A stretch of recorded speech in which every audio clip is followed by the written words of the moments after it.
Welcome back to the Political Marketing Podcast with me, Benedict Pringle.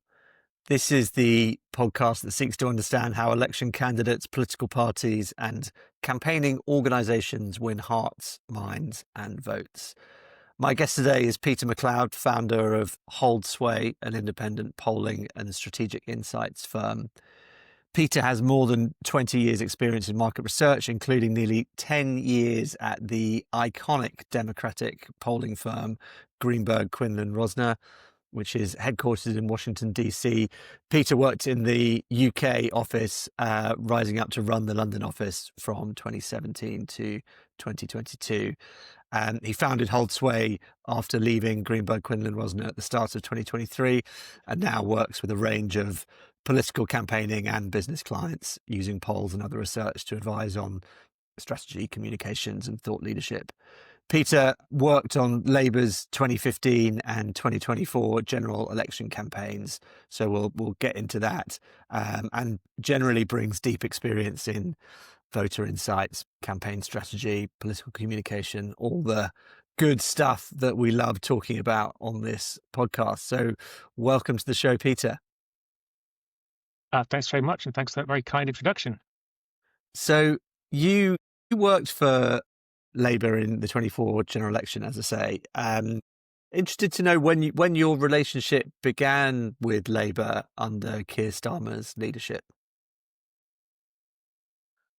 So, I mean, as you mentioned, way back when I first got into this, I joined GQR, and that was the pollster for Labour up through the 2015 election. There was then a hiatus of 5 years when we didn't have a relationship What with happened Labour. then? I don't think we need to go into that too much, but 2020, it was the start of the pandemic, and from some work I'd done over the couple of years prior to that, I happened to know Claire Ainsley, who had been the head of Joseph Rowntree Foundation, and then when Keir was elected leader of Labour, she was made his executive director of policy, and so she got in touch April 2020 about doing some focus groups, and in fact said, there's a pandemic on, Keir's just become leader, it would be good to get some focus groups happening, can you do some tomorrow night? And I said, as you do when you're working in a client service organization, of course we can do some focus groups tomorrow night. We all know there's a pandemic on, so we can't do the kind of normal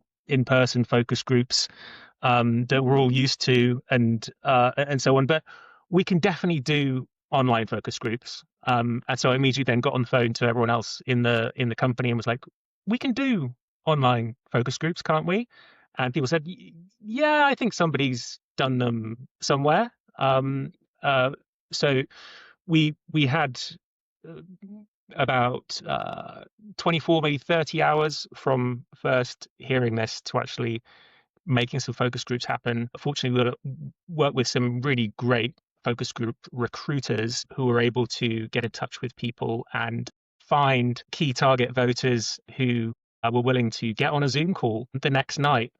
I mean, the fact that it was a pandemic probably made things a little bit more straightforward. Everyone was stuck at home anyway. You don't normally do focus groups on a Friday night, but we managed to find a bunch of participants and sort of spent a day just fiddling around with Zoom. Like, how are we going to do this? What's the right sort of group of settings that we need to do a focus group on Zoom? All of this is now extremely routine. Almost all focus groups happen over Zoom or something similar. But we worked it all out in the 24 hours and had Friday night focus groups and it went on from there, really. So was your relationship then right from the beginning, and you were working with the party more or less continually up until the election? Yeah, a bit off and on. There were different projects in the midst of all of that. Then I left GQR and then carried on, sort of working with Labour on my own account. I keep a running tally somewhere, and I think I've done in the region of 250 focus groups in that period. So it's been fairly constant. But obviously, busiest time was in the year running up to the actual 2024 election. So, I mean, on this podcast, we love to get into the weeds of, what time you have breakfast and when you have coffee on the day-to-day. Not quite that level, but I'm interested to know, in a sort of, in the 3 months coming up to a general election? Like, how frequently are you speaking to voters qualitatively? It depends a bit on the campaigns and the amount of money they've got, but it, it's pretty much all the time. I think just about any campaign, certainly of the two bigger parties in Britain during an election campaign, is going to be in field most nights of the week with focus groups because there's just so much to find out from the voters. Like Yeah, during the campaign, I mean, a lot of it's quite like just working out the day to day. What are people hearing? What are the messages that are landing? What's doing well and what's not doing well? So there and there's just a constant stream of new content coming through to test and so on. So it's very high frequency during the campaign period. And then obviously a research operation is going to have polling going on as well. People organize it in different ways, but it's almost like you're sort of constantly in field with polls, yeah. and there are readouts, up to every few days. But yeah, it's extraordinarily busy period, just like it is for everybody who's working on a campaign in any capacity. It's just like that's at highest intensity. And I'm interested to know, um, I mean, there's a huge amount of data then you're getting, even if obviously we're all doing these things online now. You're getting the transcripts. You add to that the very granular polling you're getting, in terms of training a synthetic focus group on particular types of voter. It's a huge amount of information. Are political parties starting to try and use synthetic focus groups now? Uh, that's a really interesting question, and I would be absolutely certain that somebody's doing it somewhere. I haven't seen a real life example of one. I know that, I mean, within a year after everybody got excited about GPT-3, then Dominic Cummings was out there with his blog posts, sort of saying we're going to be doing synthetic sampling and so on. Um, I haven't seen it actually happening, and there'll be huge things to surmount, not least the fact that you're in a campaign context, then you're trying to find out what actual people out there are actually hearing. And I'm not sure how a kind of an LLM based model would be able to know what it is that sort of regular people out there in the country are picking up when they're on their drive home and switching on Magic FM, whatever. Yeah, I think that's right. That sort of dynamic element of politics would be pretty hard to capture. Although I bet you'd be pretty good on sort of predictive elements, where if we've got this policy proposal or this idea or that idea, um, how would voter segment X or Y respond to it? I bet you it wouldn't be too bad at that. But anyway, we will Yeah, we will I we mean, will see if all of that starts to happen. I want to move on to sort of talking about the 24, the sort of substance of it, I guess. So away from my sort of fascination with the day-to-day of it. One of the most common post-election critiques that we've talked a lot about on this podcast and generally in the media was Labour's sort of, people say, wide but shallow support. So high numbers of people considering voting Labour, but because of, some say, a lack of enthusiasm, the conversion rate of that consideration ended up being pretty low.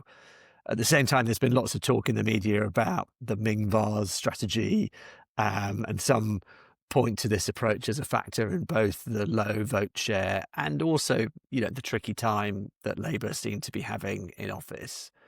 I'm interested to know, in all the research that was going on, was it evident that support was broad, potentially? And do you subscribe to that analysis? I think it's clearly true that the numbers will tell you that they won 411 seats on 35% of the vote. You know, past Labour governments have been elected with much higher vote shares, and obviously to get that many seats with that many votes, they must be thinly spread, and they go across a very wide range of different types of seats. And I think it's also fair to say that it was a cautious campaign. I mean, it looked from at least a year or more out, really from the point of the end of the Boris Johnson premiership onwards, it looked like the election was Labour's to lose, and so the task was to not let that slip away. And I think Yeah. that did affect in many ways the way that it was done, and I think completely rationally. And yeah, clearly, you know the state of the polls at the moment.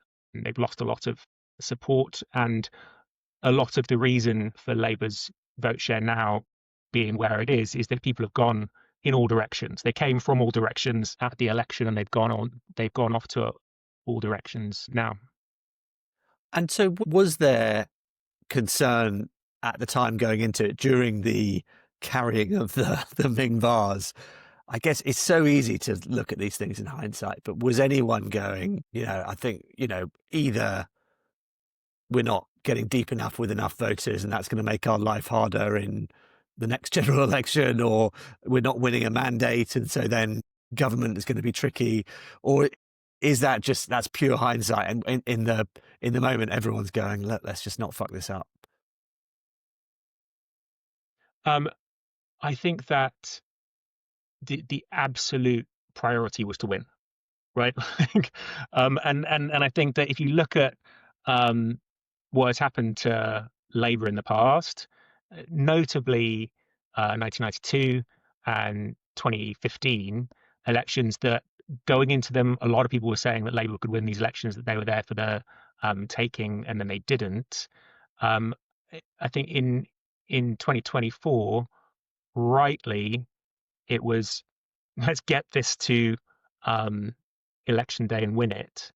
Um, and I couldn't I couldn't fault that approach, and because of the history that we've got. Like if you, I mean, I think hindsight is a wonderful thing, but can you imagine if we were sitting here and somehow they'd blown it, and what would be saying about that 2024 campaign? Do you know what I mean? I think it's very easy, especially on the outside, to say there is no way that Labour can lose this.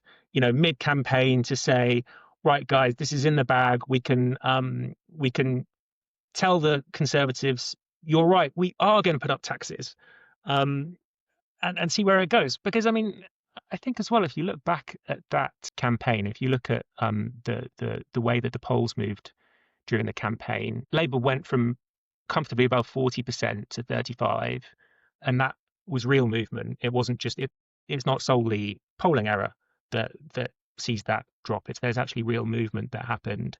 Tories recovered a bit, and there were not many messages that made a big difference in that campaign.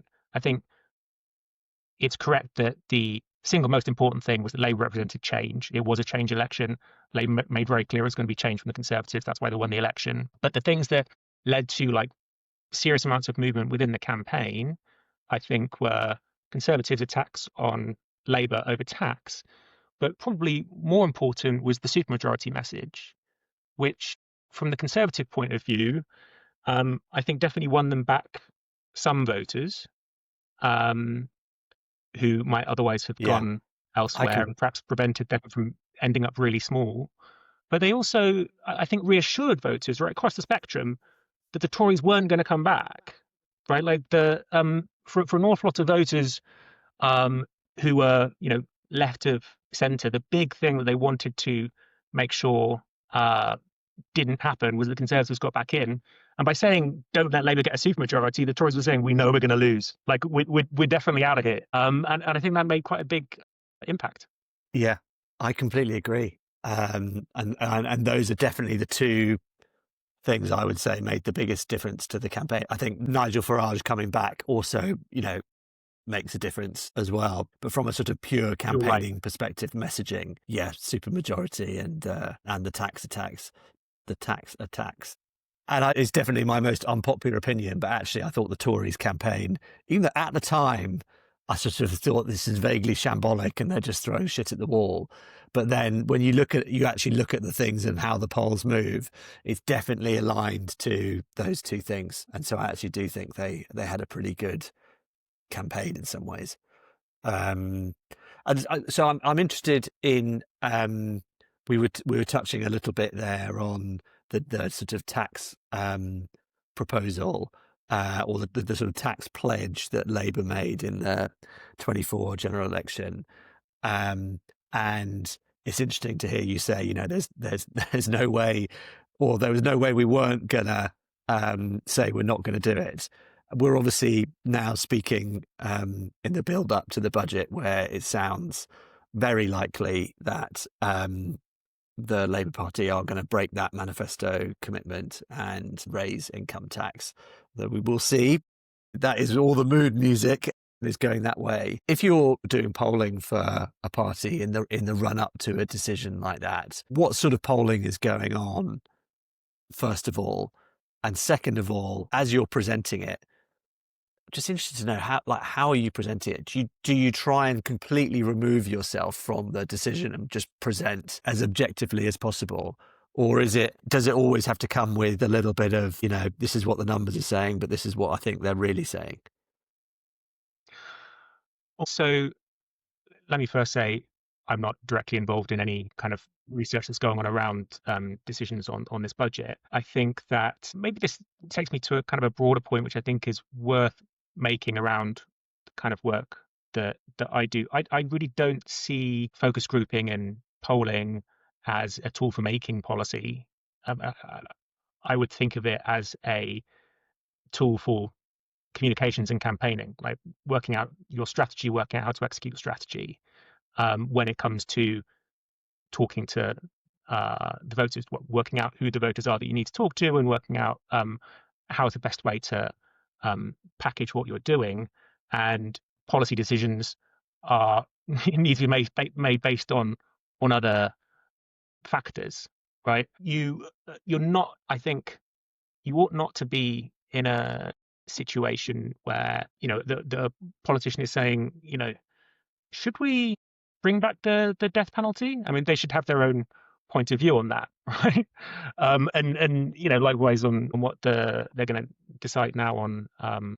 So all that said, lots of work needs to be done around any big decision like this. You need to talk to voters. You need to use both polls and focus groups, talk to voters, find out where they are, and as much as possible, in the context of a piece of research, whether it's a focus group or a poll, simulate how a policy announcement is going to land with them, and then try and use your various research tools to test out different approaches to talking about it. And you need to be able to take a really dispassionate point of view, I think, as a researcher. I mean, sure, people do come into this with their own kind of policy stances, but in my view,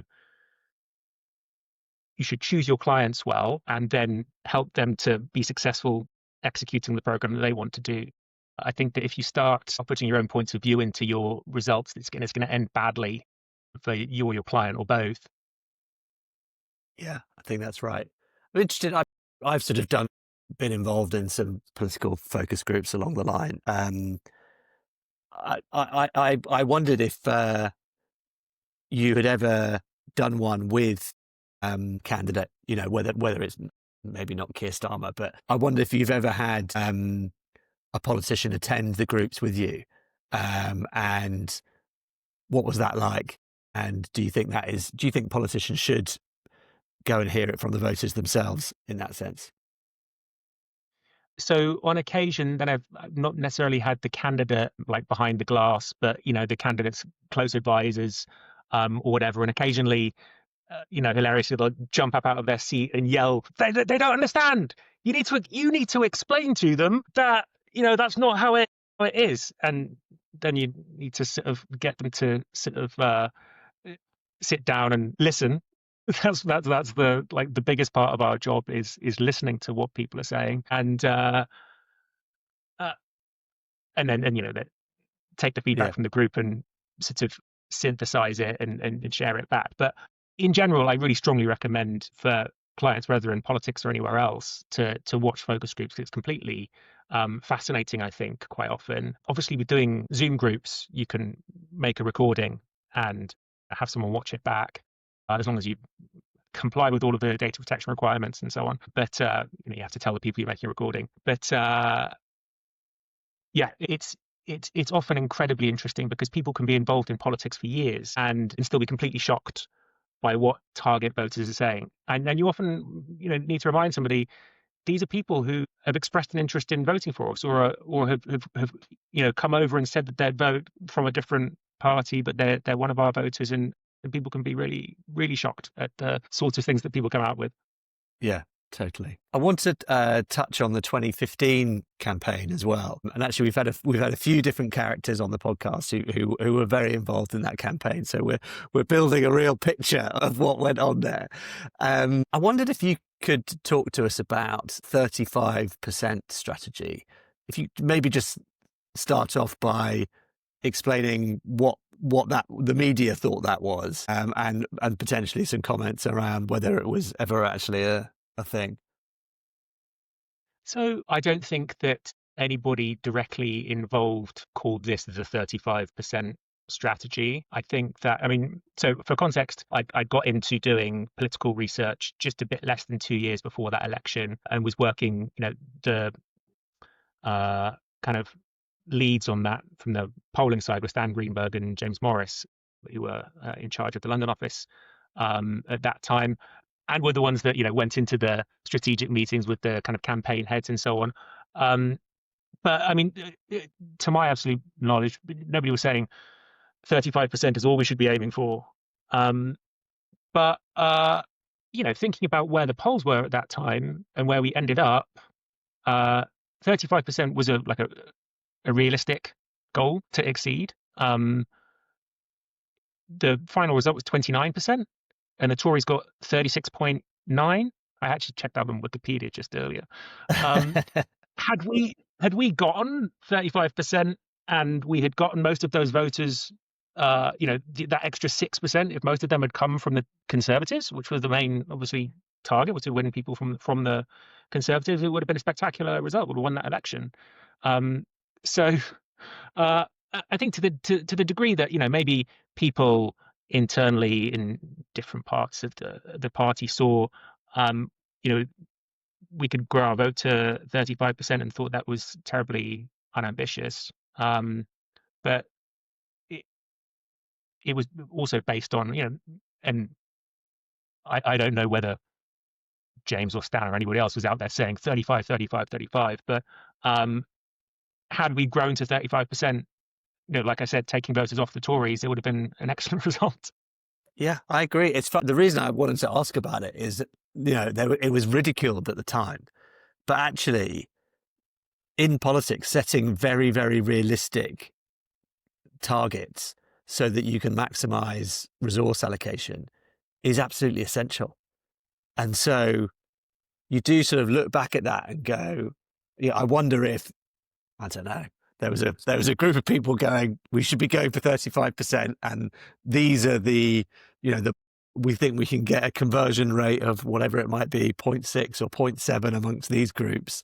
Let's go hard at them rather than trying to get, go for 40%, and we're having to spread our resources against a bunch of people whose conversion rate is likely going to be much, much lower.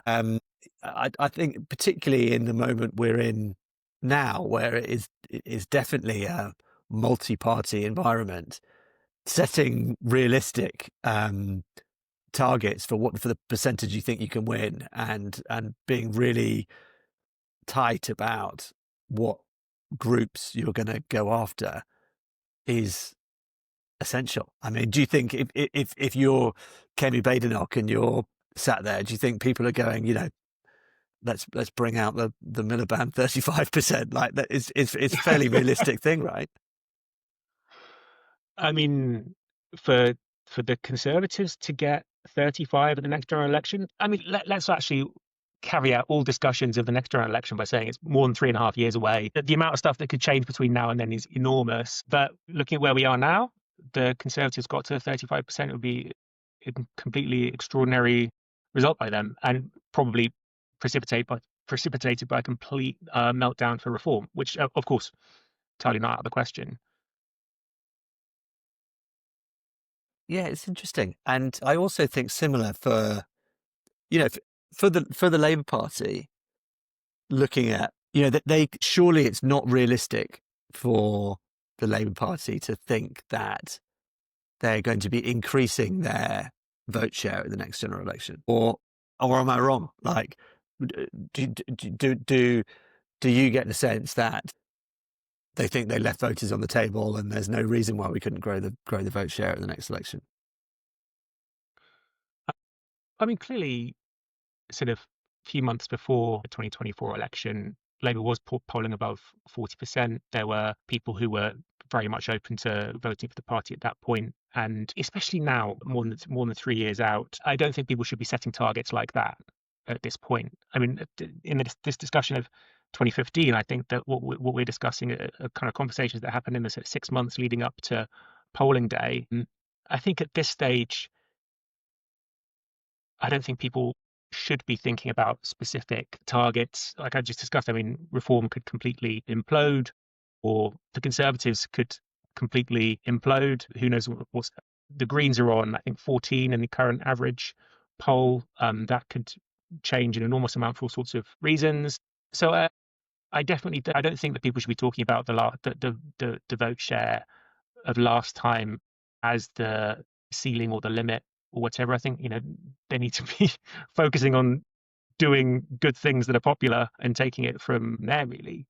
That's interesting. So do you subscribe to the notion that one needs to govern with particular coalitions of support in mind, or are you, because I think that is one way of looking at it. There's definitely another way of looking at it, which is sort of what you said, which is let's just play the numbers, do popular stuff, let the segmentation work itself out further down the line. At this stage of the parliament, we should just be doing things that are, broad reaching. Don't worry about the coalition of voters.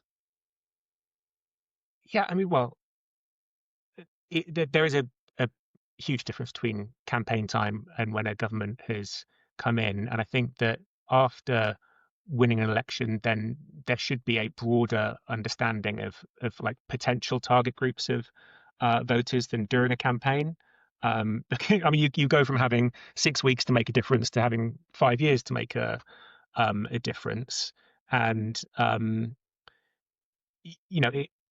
it's worth having in mind the whole range of people who voted for the party and the groups of people who would potentially vote for it in the future or who considered voting for it in the past, and in terms of governing, to do the things that you said you'd do and the things that your political project is about, because presumably you believe that those things are going to be good for the country, and those things, if you're good for the country, then you're going to improve your overall position. As time goes by and as an election sort of comes into focus, you need to have a sharper idea of who the specific groups of voters that you're going to need to win over are, and to do a lot more thorough sort of testing with those specific targets. But I think early on, having a broader target is like the right thing to do, sort of as a government, but also the right thing to do strategically, never losing sight of the core group who you've aimed to win over in the campaign and who in theory you're governing for. Yeah, that's very interesting. So I mean, I guess there's this notion of the progressive majority sort of doing the rounds, isn't there? And about how Labour need to choose between winning a coalition of voters, which is people currently thinking Greens or Lib Dems or Plaid Cymru or whoever it might be, or trying to win over the sort of red wall, reform curious voters.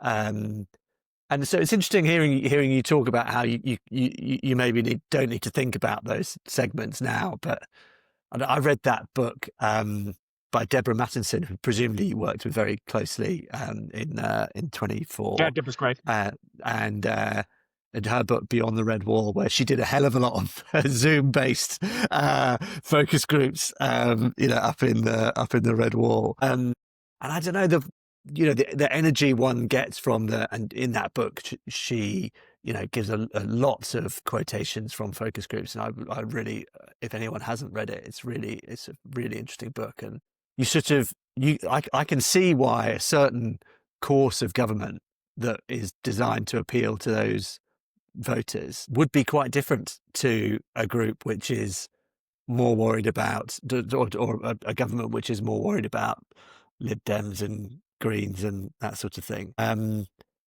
I don't know.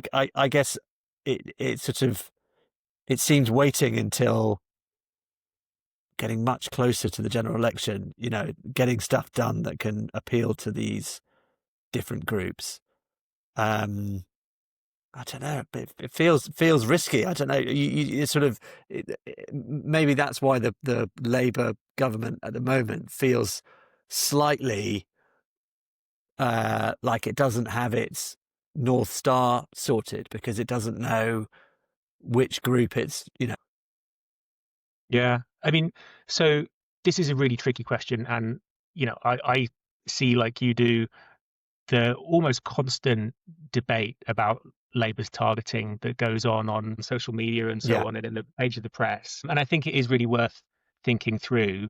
Like, to put my cards on the table, I don't think that a progressive voter only strategy is plausible for Labour. I don't think that it can win like that. And there's a couple of reasons why. I mean, one of them is that they won 411 seats at the last election. In 3/4 of those, the second place party was either the Conservatives or Reform. And when I'm sure you've had this discussion with lots of people, when you're up against another party, you win one of their voters and it's a two-point swing, right? Your count goes up by one and theirs goes down by one. Likewise, if they're the second place party, they're the challenger, and they win one of your voters, then it's a 2-voter swing against you. In that sense, a target who's with the Tories or Reform is worth twice as much. That's no value judgment on any individual voter who's out there, but they make twice as much difference to the result in a specific seat, right? So just on that principle, Labour is facing a battle with right-wing parties.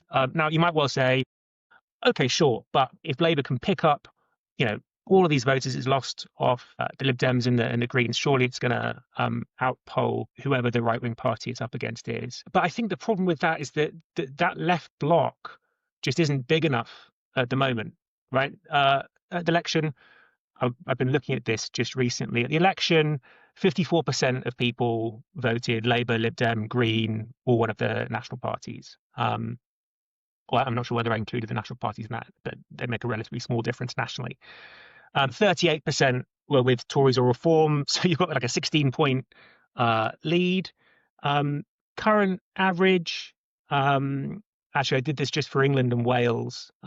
So current average nationally, 45% are with Labour, Lib Dems, Greens, or Plaid in Wales. 47% are with the Tories or Reform. So actually behind, and with like a 18-point swing, right? One side down 9 points, the other side up 9 points. So you can then go in, you can get hold of the big spreadsheet of constituency level results from the election, apply a 9-point uniform national swing to all the vote shares in all of the seats. And, the right bloc, Tories or Reform, is ahead of the left bloc, Labour, Lib Dems and Greens, in 355 of the seats in England and Wales. So there's 575 in England and Wales. 355 of those would be, if you're voting as blocks, 355 would be won by the right-wing bloc. Now, not to go too deep into this, you then ask, well, are all those blocks going to sort themselves perfectly? That result depends on the right-wing voters voting tactically, whoever the right-wing party is that could win there, and the left-wing voters voting tactically. And maybe that's right, but what you're relying on then is that everyone on the left votes tactically for Labour and everyone on the right just doesn't. They haven't worked it out. I'm not sure that you should be relying on that. But I think that if you're Labour, you need to be winning people across from the other side. And that doesn't necessarily mean the hardest core Reform voters, the ones who've been with Farage since the beginning. They're lots and lots of voters. Polls show it. British election study polls show it. British election study shows it. Lots and lots of voters have gone over from form since the election, and it would be, I think, a dereliction to give up on those people coming back. Yeah. No, I think that's really interesting. It's such a dilemma, isn't it? I mean, I love talking about it because it's not an easy answer, but I think you make the case very, very compellingly.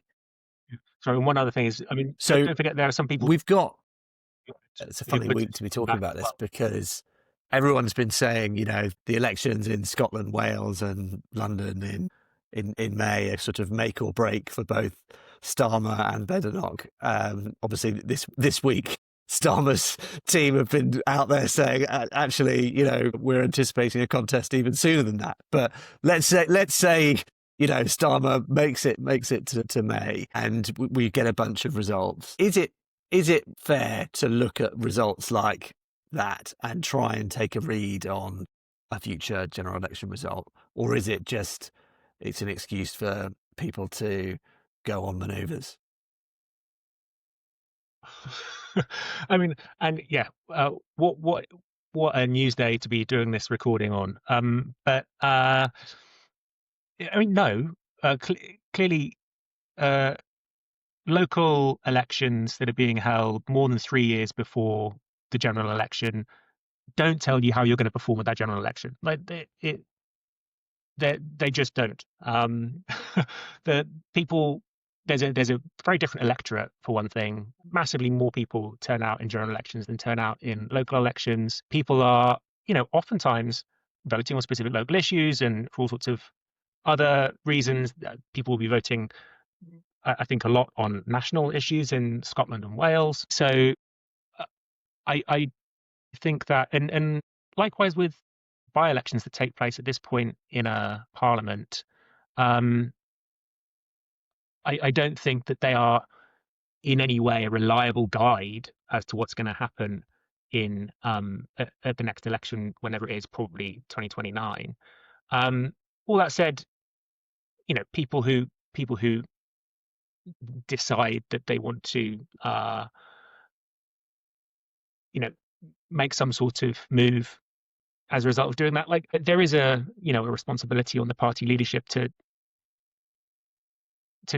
try and win every single election, right? I mean, that should be the goal. And there's, like, if they don't do well, which obviously it looks like they won't at the moment, then people should be held to account. But I don't think they actually tell us much in reality about what's going to happen in 2029. Yeah. No, I think that's right. Okay, this has been great. I've got one more question, which sort of touches a bit on the AI discussion that we were having at the start. But looking across your career, I wondered, like, what have been the sort of the big changes in polling and research generally, and are there any that you think are coming down the track, which by the time of the next general election will be making much of a difference as to how this is done?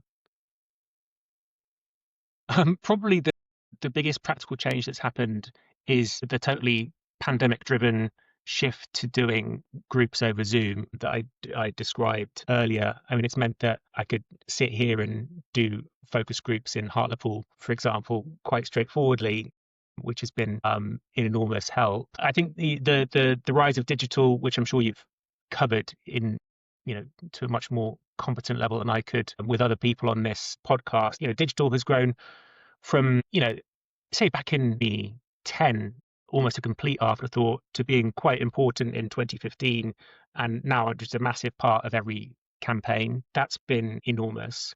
I think specifically in a British context, I think everybody is coming to terms with the sort of ongoing total breakdown of our former two-party system, right? There's a really good book on voter volatility by a group of academics, including Edward Fieldhouse and others, that I read in the run-up to last year, all about how people have just become so much more open to switching parties than they used to.